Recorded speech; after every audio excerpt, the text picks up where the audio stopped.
Hey, everybody. Welcome to the party. This is Coach Powell Training and Development.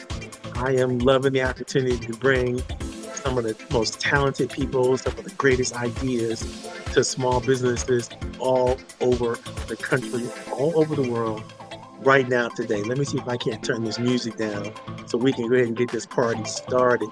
Sometimes I'm having so much fun that I forget to not have fun when we're getting this thing going. Okay, here we go. So as you guys know, Coffee to You and Me is a program that I've been doing now for more than 20 years. I've been helping entrepreneurs every Friday, getting together with entrepreneurs, business leaders, like kicking down some good ideas and really sharing great information and concepts that help you grow your business mindset, your concepts, the things that you're trying to do. Right now, we're working on a training series that's called Benefits.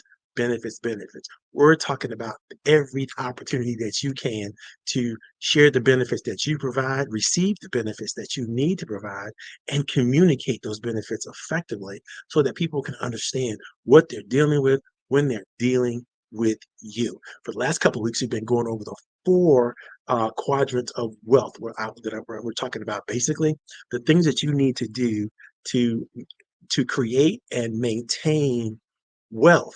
And I'm not talking about just financial wealth. I'm talking about wealth of all of your resources. When I say resources, I'm always talking about three things. I'm always talking about time, talent, and treasure. These are all of the things that if we understand how to maximize the effectiveness and the efficiency of these concepts and these resources, what's going to happen is we will have an abundance of something.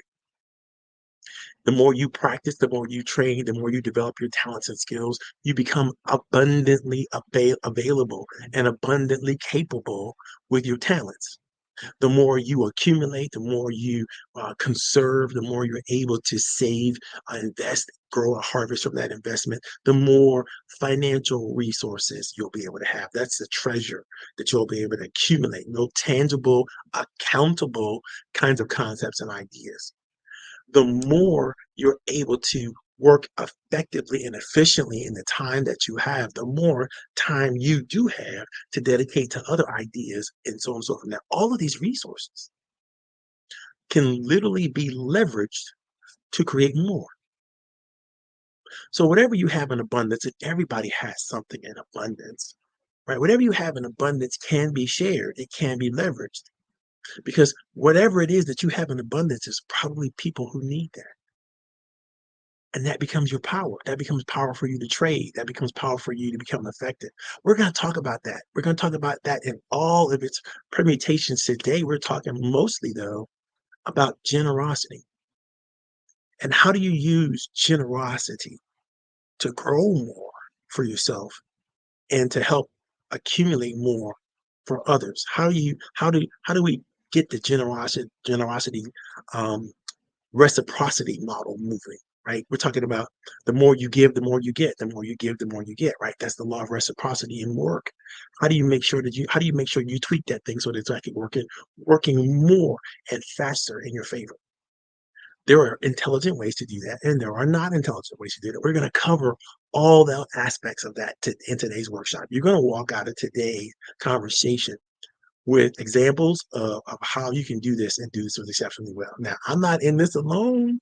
I got to tell you, I got one of my rock stars that are waiting backstage, chomping at the bit to get on board with you guys and talk about this with me. And I got to tell you, there are a few people that you meet that you are similarly situated emotionally and intellectually, that not only could you benefit from one another, but you can teach one another.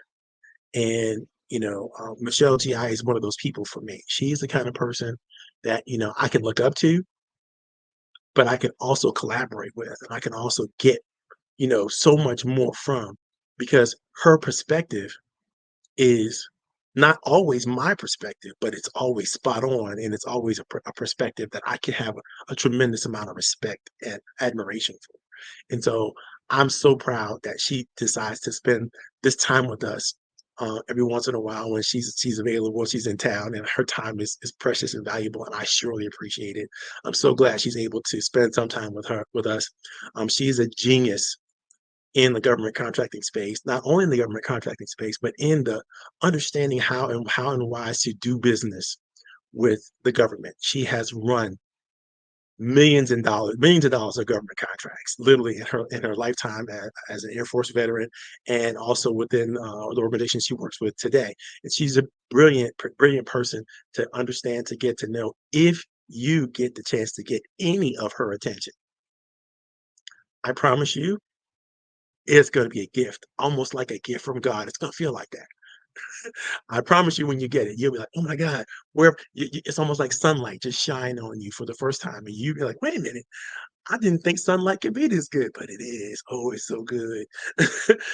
So I got to introduce my girl right now. Let me just bring it to the table. And she deserves all the accolades, and she's gonna tell you she does, but she deserves all the accolades that I'm giving her right now. Let me bring it to the stage. Michelle GI, she's in the Hey, house. hey, what's up, coach? You got me over here blushing. Y'all can't see it, but I'm blushing. Thank you for those flowers. I want to just say every time I'm in your presence, it's like Mary and Martha, when they met, and John and Jesus leaped in the womb in recognition of each other. You are always a data point, a row, a column in my Excel spreadsheet. And I tell everybody that's how my mind works. If you get in my Excel spreadsheet, when I see opportunities, see things that look like you, sound like you, smell like you're immediately going to come to the top, right? And that's who you are, Coach. I so appreciate this platform.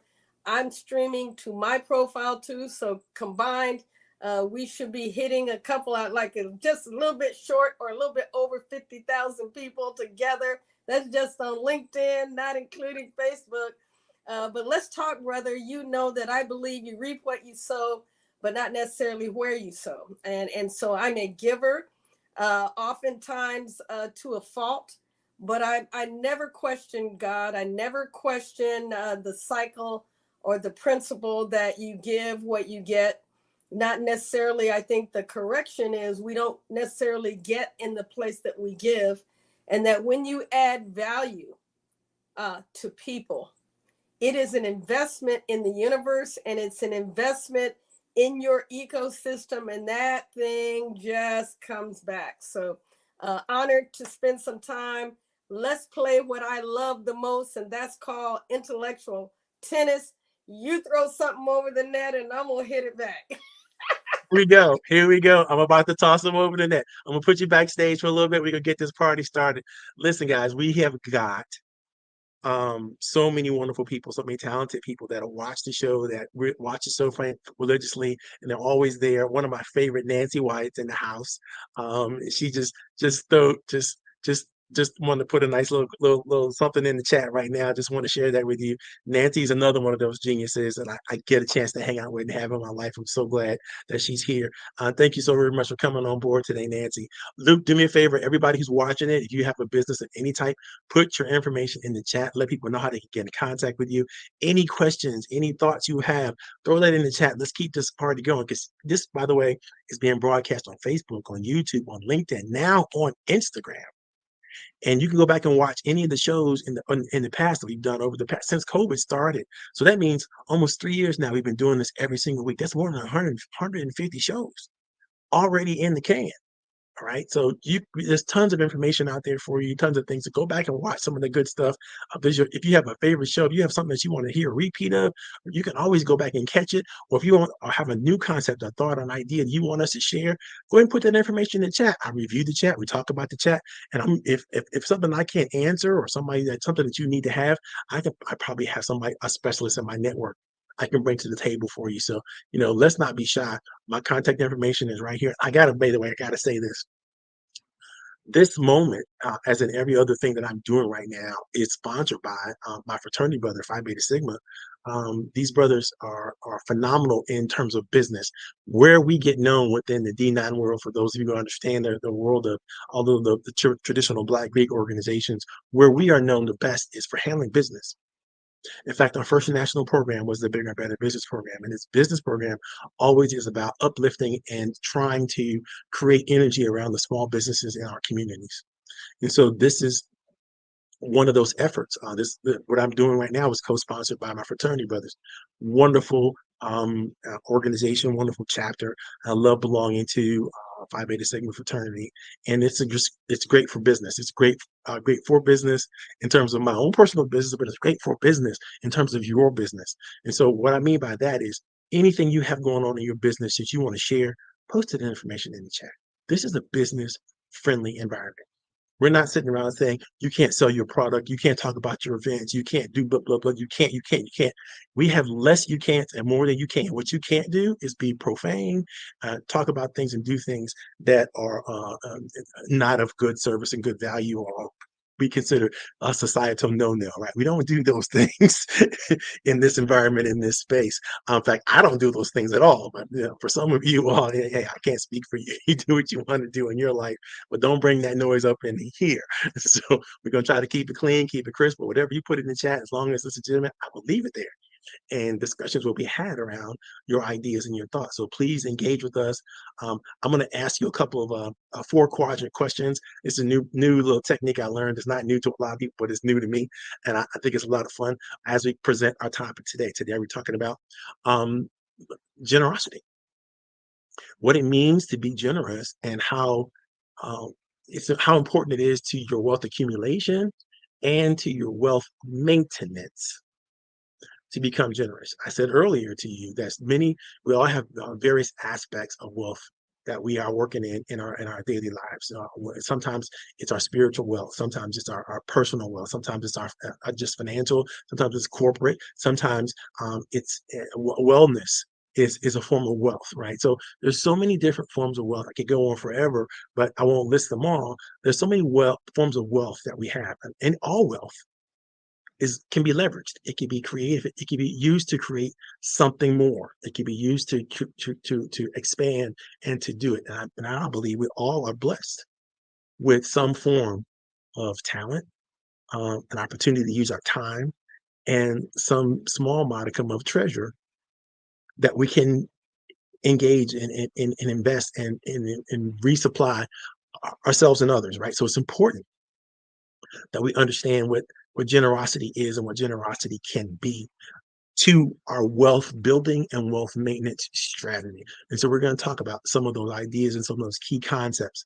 And for those of you all who are following along, I will share with you that we are in the third portion of the four quadrants of wealth building and wealth accumulation, and that the third quadrant is generosity.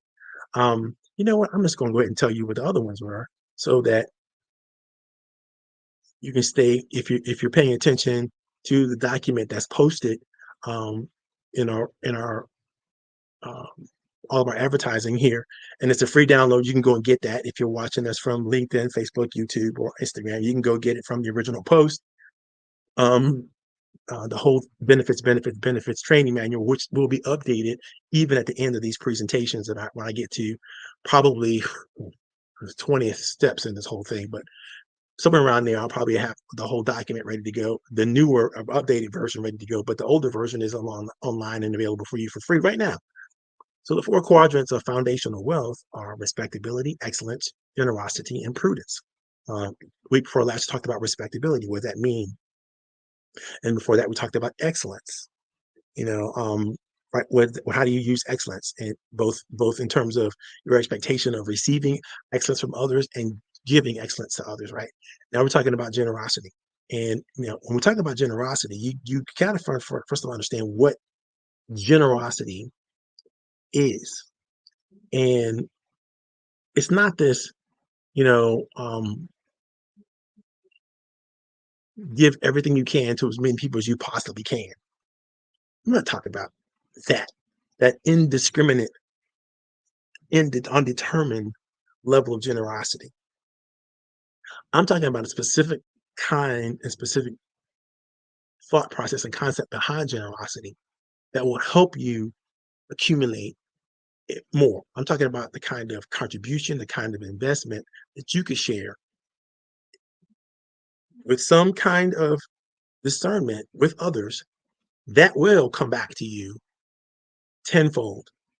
Um, Zig Ziglar used to say, if you give it away in slices, it'll come back to you in loads.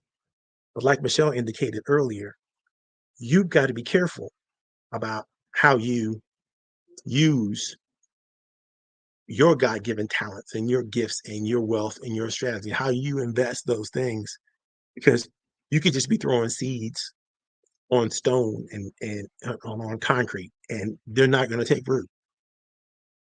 Not going to happen. Not going to happen. You might get lucky and a seed falls into a crack somewhere and it finds a way to get nurture in, and it finds a way to get some sunlight and it might grow.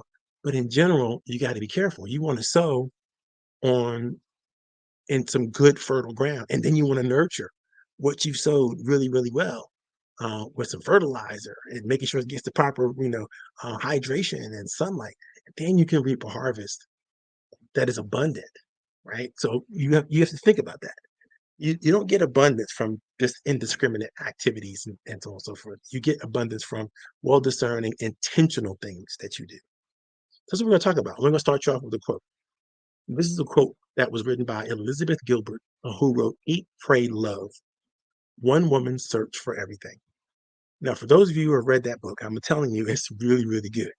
I have read it and given it out as gifts to a lot of my friends, but it's important that you think about this.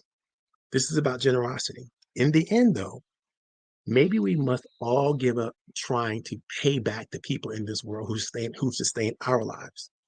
In the end, maybe it's wiser to surrender before the miraculous scope of human generosity and to just keep saying, thank you forever and sincerely for as long as we have voices.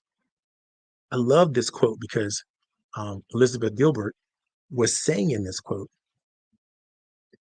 you know, when we've been the beneficiary of somebody else's time, talent, or treasure, somebody has shared their resources for us for no reason other than they cared enough about us to share with us. Maybe we should spend a little less time worrying about how to pay them back and a little more time looking at all the places where we have been the beneficiary of somebody else's generosity and just saying thank you genuinely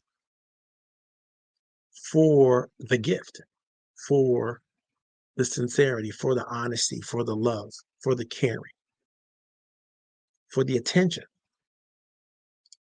Thought it was such a powerful quote to begin with, thinking about generosity, because it helps us understand that generosity in and of itself doesn't just mean something for us as receivers of the generosity. It means a lot to those who were generous enough in the first place to us, who took the time to fulfill a need, who took the time to assess the situation and come up with what they could come up with to aid and assist, right? I'm I'm thinking right now about the difference between empathy and sympathy. When people listen to one another, they got a couple of choices about what they can do when they hear a pain point or when they experience a pain point. Emotionally, you could, fall hook, line, and sinker into the pain and the suffering and the sorrow that someone else might be sharing with you. And this is not being empathetic. This is being sympathetic. So much so that their emotional response to whatever you're actually experiencing and seeing the same and feeling the same way. Now, once you get entrapped in somebody else's feelings in this way, you're going to behave in the same way that anybody will behave when they're fearful or hesitant or doubtful or experiencing guilt, blame, shame, or anything like that, right? But you can be empathetic without borrowing the same feelings in the same moment at the same time. Because once you're in that feeling with them, so much so that you're sympathetic, you can't respond in a way that's helpful. You understand what I'm saying? So let me just put it this way. If I make you feel afraid and scared and guilty and all these things, because you're listening to me talk about whatever I'm experiencing, if you feel the same way, then we're both just feeling bad, right? But if you empathize and you understand how I feel this way, and you can share an understanding, a thought about how you understand those feelings versus sinking into those feelings yourselves, you can be a source of assistance to help change those feelings to something different, something more positive, something more useful in terms of growth and development, right? This is what we can do. This requires the generosity of empathy. It's a level of generosity. Being empathetic, when you think about it, I can't think of any other uh, idea or concept that builds relationships faster. To example, you can use generosity to build and foster strong and meaningful relationships. That's rule number one. In order to do that, you've got to be great at, again, what Michelle said earlier, providing value. You've got to be great at listening, which means you could be pretty good at asking open-ended questions. That means you have to give a good interview, right? You have to know how to ask people the right information to get the right information out of them. I have some wonderful examples of some open-ended questions that I'll share with you offline if that's what you want to do. If you want those examples, those open-ended questions, I'll be more than happy to provide those for you. But you got to ask me, and I gave you all the information on how to get in contact with me right here. The second thing is to think about when it comes to using generosity in terms of your wealth accumulation, and your wealth maintenance, is creating a positive reputation. Generosity can be used to develop your reputation. It also can be used to attract business opportunities and partnerships. It is true. You need to do something or be known to do something exceptionally well within the framework of others who can see you and then go, huh, because of your reputation, I know that I could trust you or I could potentially trust you with this opportunity, whether it's going to be a partnership or it's going to be some type of collaboration or joint venture, right? Opportunities come to those who are deserving of those opportunities. But how do you get that deserving part going, right? It's your reputation. And people go, well, that's the catch 22 because I'm really talented, but I don't have any experience. Get some experience. Well, how am I going to get some experience if nobody will hire me? There's nobody out there who needs your talent, who will not find a way to make that talent useful and beneficial to them if you present to them that you have the talent. Yeah, you may have to do some free work. You may have to volunteer. You may have to say, listen, I need to gain some experience in this space in order to find the credibility I need to find. Um, would you mind if I volunteer doing what I do for you for a specific period of time on a specific project? That's better than taking 1,000 different classes on how you can market your product and service. If you have spent the time to gain the experience in the right places, you know what's going to happen? They're gonna go, "Oh my god, I don't know what I did without you in this particular category. Who can I tell how wonderful you are?" And you can tell them upfront, "Look, here's what I'm working for. I'm working for your endorsement. I'm working for your testimonial. I'm working for any third-party influence that you might be able to levy on my behalf. Can you promote me within the area of this conference or community? Can you share your ideas and thoughts about me to other people? Would you be willing to be my champion in this space?" These are things that can happen and you can build this reputation. And once you build a reputation and you're known in the space, Michelle brought up a gentleman to us that talk to us on Wednesday night about developing a specific reputation in a specific place. That's deep, not wide. Basically, meaning you are developing smart relationships with the right people in the spaces that you're playing in. And so they're going to carry your message. They're going to carry your brand. They're going to carry all the good things about you to other people in the organization that's just basically going to make them feel good and make them look good at the same time for hiring you or bringing you on or thinking about you in any type of opportunity meetings that may come up. But you got to have the reputation first, which means you have to establish what the relationship. There we go again. The third thing in terms of generosity, in terms and what it can do for you, is it cultivates gratitude. Now, there are types of generosity that does not cultivate gratitude. That's when you give people stuff that they don't want or need, or when you give people stuff that they don't appreciate. It's not of value to them. You give indiscriminately, you are guaranteed to do that. But if you're giving whatever you're giving, time, talent, or treasure, right, in a way that's specific and meaningful in terms of responding to an established need. Let me repeat. If you're giving to people in response to an established, well understood need, they're probably going to be grateful for receiving whatever it is that you gave them. And what you can do with gratitude is better than any other thing because people who are grateful are loyal. People who are grateful are pleased with you. People who are grateful find value in who you are and what you bring to the table. Respect is impossible without gratitude. Did I say that? Yeah, I said that. That was me. Respect is impossible without gratitude. You cannot adore or honor anyone or anything specifically for what they've done or what they're capable of doing if you don't even understand it, if you've never received it. Impossible. And that's what respect is, that adoration and honor that is bestowed upon somebody else for what they have done or what you have seen them done or what you have witnessed them done. They've established a reputation for something that you hold in high esteem. So let's stop throwing that word respect around when we don't really know what it means, what it is in practice, right? Number four, generosity can help you enhance your own personal growth. What do I mean by that? People who are generous tend to be, and I mean intentionally generous, right? They intend to be um, have increased levels of empathy.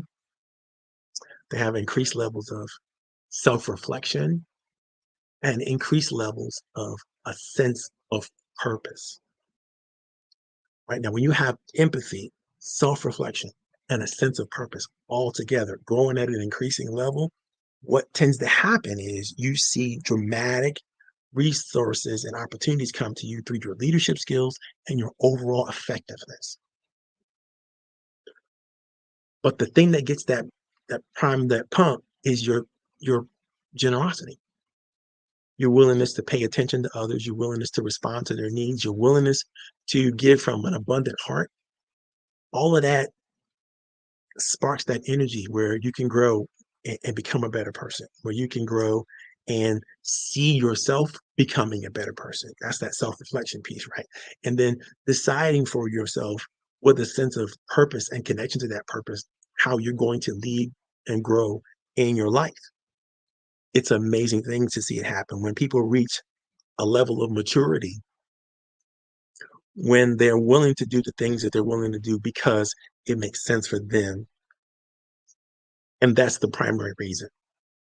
And everything else comes into play. Everything else comes to them, not because they were seeking profit, but they were seeking to bring something good and something whole and something well, something sustainable into the universe. And what happens as a result of you seeking that, the universe rewards you with profitability. And the better you get at finding those opportunities where you can show up authentically in a way that displays excellence, the more you're going to get back from the universe that is basically waiting for you to show up. I want you to think about it like that. You know, the universe is waiting for you to show up. You can't show up to everybody, so you have to show up with somebody. You get to choose who that somebody and who those somebodies will be. So why not choose to show up with somebody who can then turn around and appreciate and enjoy and adore and respect you and do something as a result of that respect in a way that's going to benefit yourself and others. There's nothing wrong with that. I don't know why we don't do it more. I don't know why we don't. There's a term I created called listening up. Basically meaning paying attention to those who really can do something with your attention. you know, not just grow for themselves, but actually share something of talent and value to others because of what you shared with them. The last thing that's important to know about giving and being generous, right, is there's a cycle that happens and you encourage that cycle when you can start that. It becomes a ripple effect of generosity that goes from you to another person, another person, another person, another person. And the more you get good at it, the more you can create this positive and supportive and collaborative environment around you based on the contribution that you make. And like Michelle said earlier, sometimes your gift is not going to come back to you from the people even that you put the gift into. Sometimes it's a third party gift. Sometimes it's gonna skip two generations, so to speak, or two people, so to speak, and it's gonna come back some other way from some other person that might not even know that you were involved in the situation in the first place. But that ripple effect will continue to occur. And the more energy you feed it, the more it will continue to occur, the bigger it becomes. It moves from a ripple to a tidal wave when you become really, really good at this, right? Which is going to lead to, again, a more supportive, more collaborative environment for yourself and everyone around you. So focus more on your contribution, focus more on what you can give, focus more on how you can use your time, talent, and treasure wisely in places where you can reap a harvest. I love a guarantee. And it's a part of my personal space, right? I'm an entrepreneur because not because I like risks. I'm an entrepreneur because I like guarantees, and I can control where the guarantees are coming from when I put the right information and attitude or right thought processes in the right spaces with the right people. It's that simple, and I can make promises of things I haven't even done yet because I've done it before, and I know I can stretch myself to accomplish those things. But that's because I understand how people function and how they work with one another. And it's super important for you to begin that process and understanding how to listen up. My 9 steps to mastering professional relationships. Step number 1, 2, and 3 are the most important. Step number 1, learn to listen. Listen up. Listen to people that deserve your attention and that, won't just blow up your spot giving you information that meaningful stuff that won't matter to you, right? Listen to the people who matter. That's number 1. Rule number 2 is after you've listened, you've made the connection, make a promise to do something with this information. Make a promise to do something with what you learned. Make a promise to do something with the contribution that someone else is giving you while you were listening. And then number 3, follow up. Somebody tells you something, share something with you, and all of a sudden you're like, oh, we could do blah, blah, blah with that. Don't just talk about it, be about it, do it. And when you do it, you're creating a reservoir of trust that you can keep coming back to over and over and over and over again for more and more and more and more and more trust.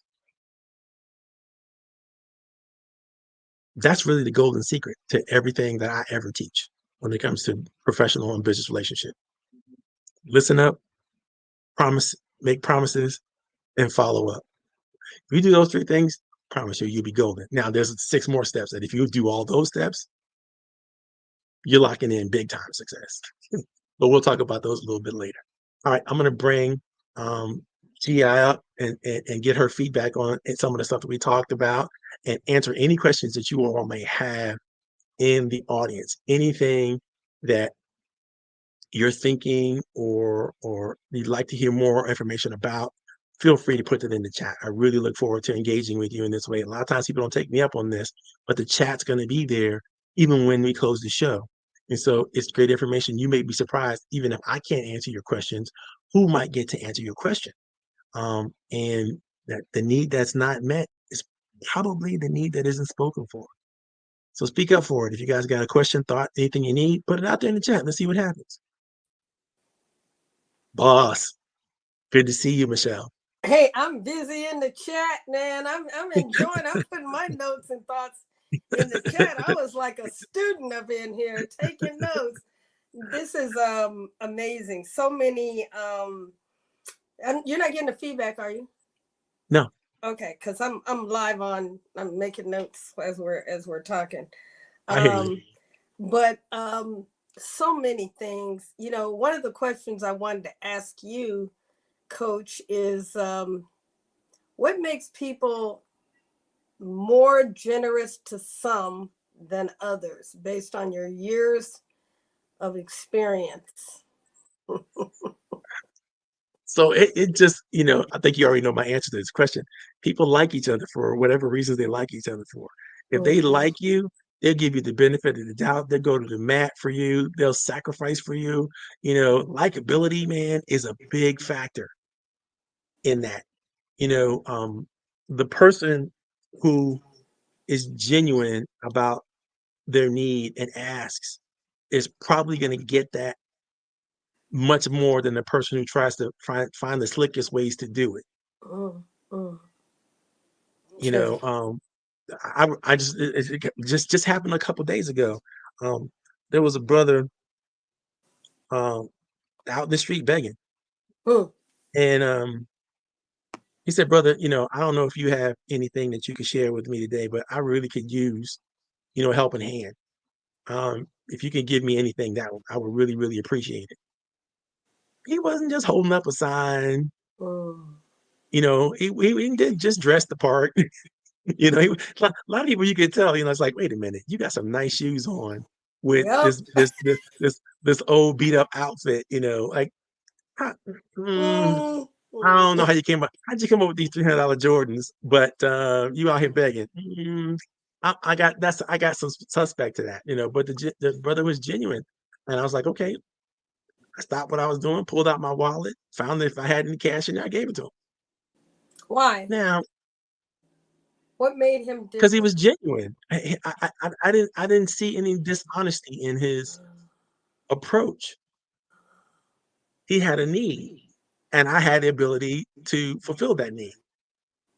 Now, I was also creating this specific talk at the time, right? And so what was on my mind was how I could pay it forward. Mm. Mm. He didn't know that that was already on my mind. Mm. He just saw me, connected, saw me eye to eye, and said, "Brother." Now, Mm-hmm. would he have said that to me if I was a white guy? I don't know. Mm. Would it have had that same appeal to me? Maybe not.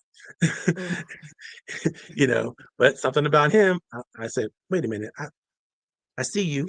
I Mm-hmm. like you. Mm-hmm. There's a connection. Yeah, yeah, yeah. I want to jump in on here because I think when we have intention, right? So you're studying your exploration of this topic made you more hypersensitive to walking the talk, right? Yes. And I Yes. think as leaders and as people who seek to do good in the world, the reason we do it is because we want to confirm to ourselves, to God, to the universe, that we are true to the things we're teaching others. At least I know that's the case for you, and I know that's the case for myself. The other Right. thing I think is, um, sometimes generosity has a connection, right? It has a connection to what you've seen, what you've experienced, the empathy you talked about.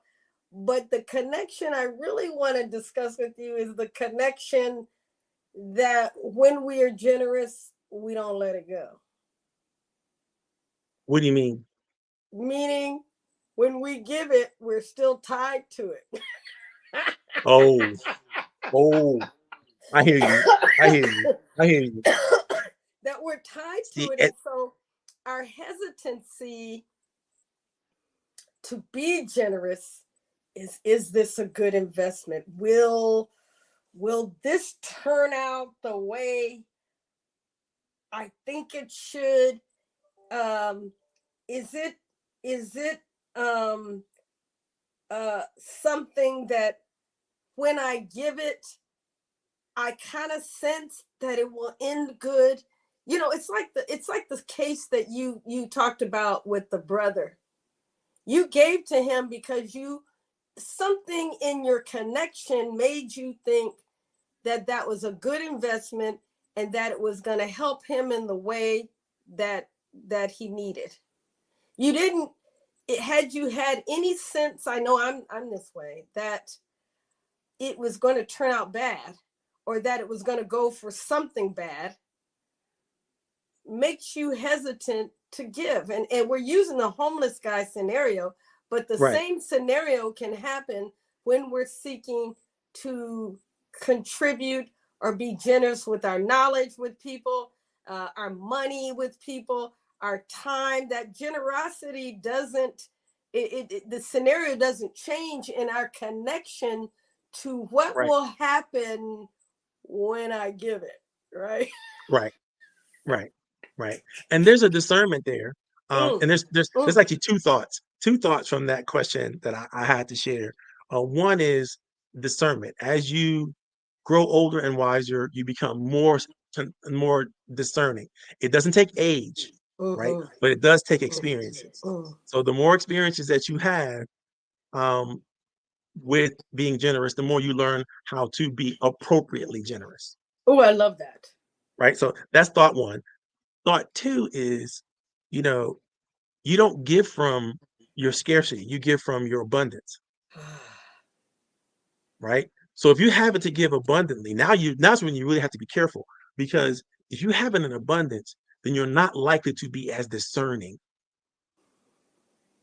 as you would, and you should always be discerning, right? So it may take you to ask a couple questions, but um, and I got another example of how I tried to give and tried to do the right thing and end up causing more problems than I actually Been meant there, to cause.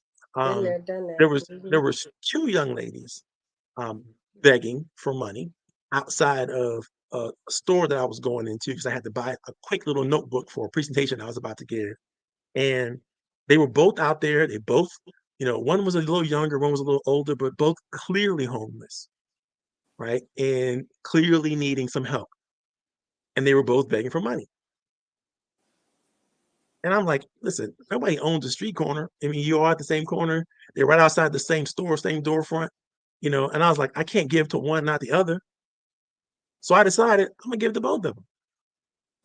But instead of taking time to invest in getting change from the vendor I just spent money with, I got a $20 bill, fresh new $20 bill. And I figured I'd make them share the $20 bill. Oh,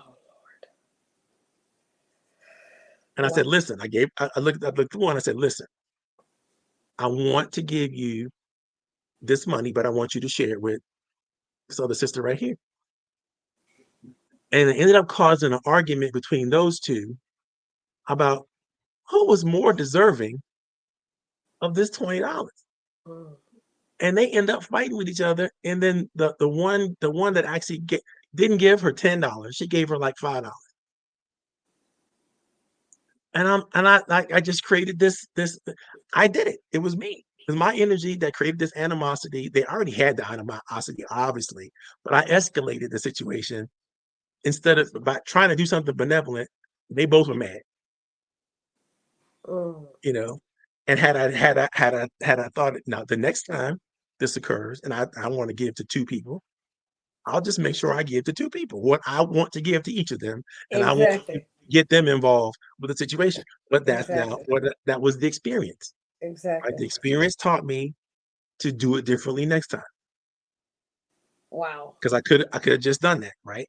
Or I could have asked the question and said, listen, I'm gonna give you some money, but I'm not gonna take the time to get change and all that kind of stuff to make sure I give it to each of you, blah, blah, blah. Do you have what it takes to share? Because That if you part. don't, because if you don't, I'm I'm giving not it gonna all to give this. You're anybody. no, no, I'm gonna give it all to this other lady because you uh, don't seem uh, you're not the kind of person I would want to give to. yeah, that's good. That's good. You know, You know, and go ahead. I'm sorry. if she said that, then that would have done two things. That if she said yes, then that would make that would indicate to her that she probably needs to be better to other people herself. Uh-huh. And it would also been an indicator that you all probably need to work. You probably could do more if you work together than you could if you worked apart. Oh, you got my mind going so many different ways. First thing I want to say, Coach, is that scenario is applicable to government contracting. Absolutely, I understand that. We give a prime a contract. We say, execute your subcontracting plan as required. Mhm. Give a portion of that $20 to a small business. I'm hearing more and more stories about how primes are not living up to those teaming and subcontracting agreements and are saying, just like you said, you were supposed to get $10 of the 20 and you get 5 or you get 1. Even worse, you do the lion's share of the work,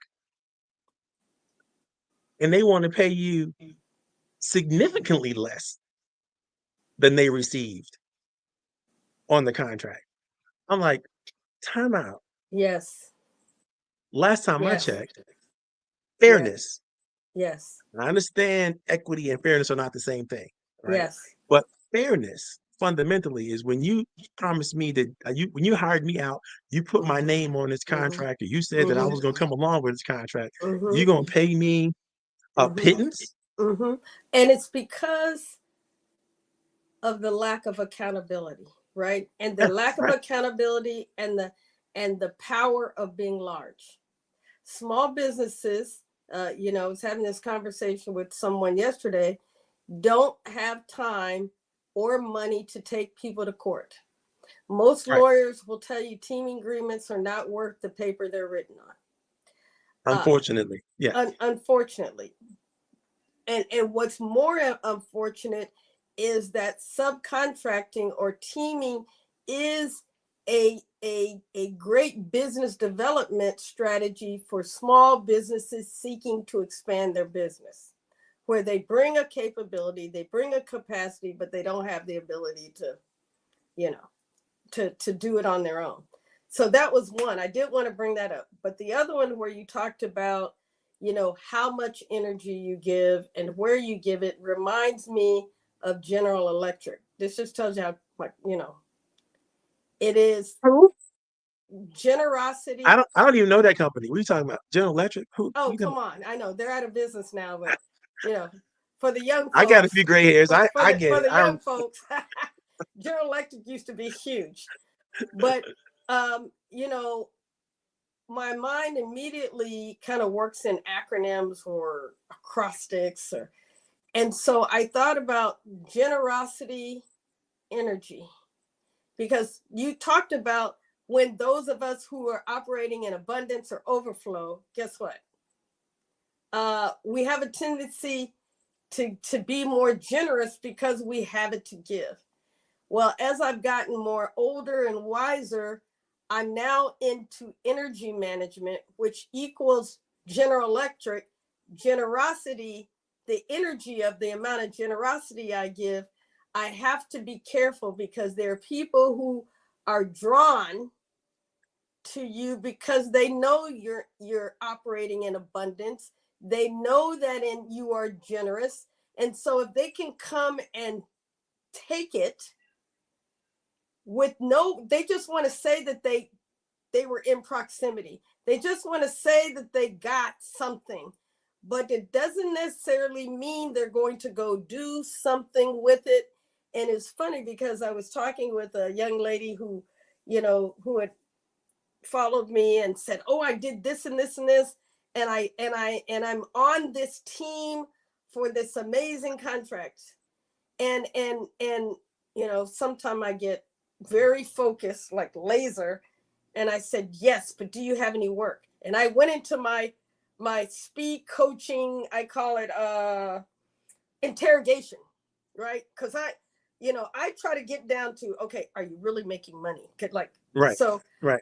and then she just kind of did timeout, like, I'm overwhelmed by this series of subsequent questions. She said, "I just wanted to say thank you, because what you told me to do, I did." And I said, "Got it."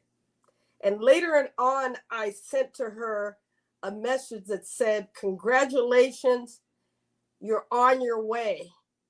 I want you to win, and winning equals contract dollars in your bank in the form of profit.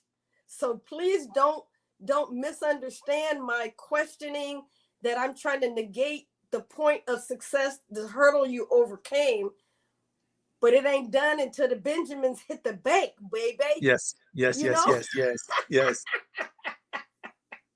It's so funny sometimes how we want to have a party for the basics, Mm. and I'm an advocate of celebration. I am. I really am. However, it's hard for me to celebrate the basics Me with too. you It's a fault. when It's a right. negative. You know that, right? It, it, I Okay. get it. I'm accepting that, and that's why I told you. It's like your general Because can I only hear hang that. out That's so why I'm saying it's a negative. right. The general can only hang out so long with the lieutenants, right? Before the general's like, okay, it's enough already.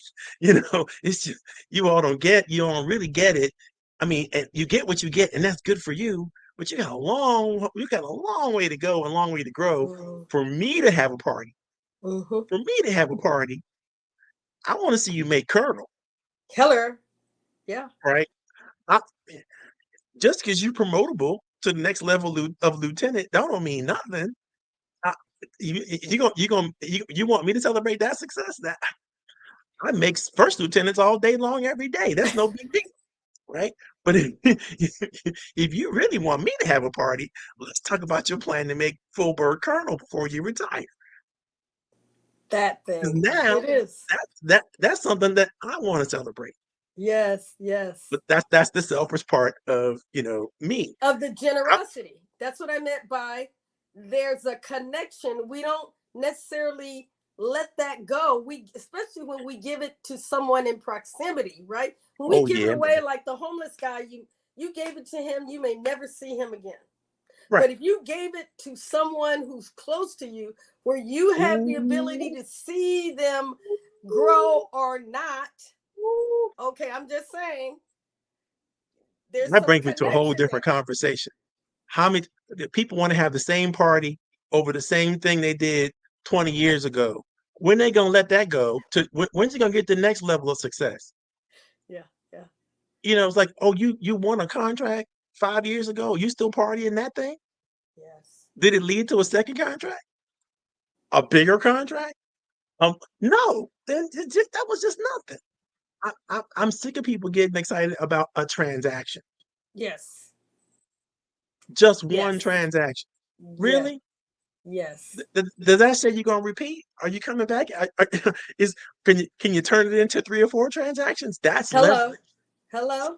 And the diversity of that ensures greater legacy wealth. I just talked to the Maryland Veterans Chamber of Commerce. I said two things: ABB and ABC. Always be building business, and always be building relationships, and always be closing deals and closing gaps on the knowledge you have of your clients, which goes Ooh, say it back to the again. first one. Always be building business and always be building relationships. It's a Right, cycle. When you stop right. the cycle, it's just a matter of time that the money it's going to run out. See, Period. now this is why you and I, after we have these conferences and things like that, you and I just can't go for drinks because we still be working. For real. Because that's the cloth we're cut from. It's like, this. I want to do some great things. Got time to just to zone out and do nothing. Now, that's not always a good thing, It isn't.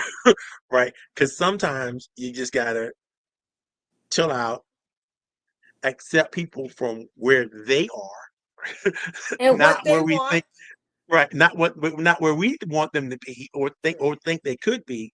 Because I learned this in leadership years ago.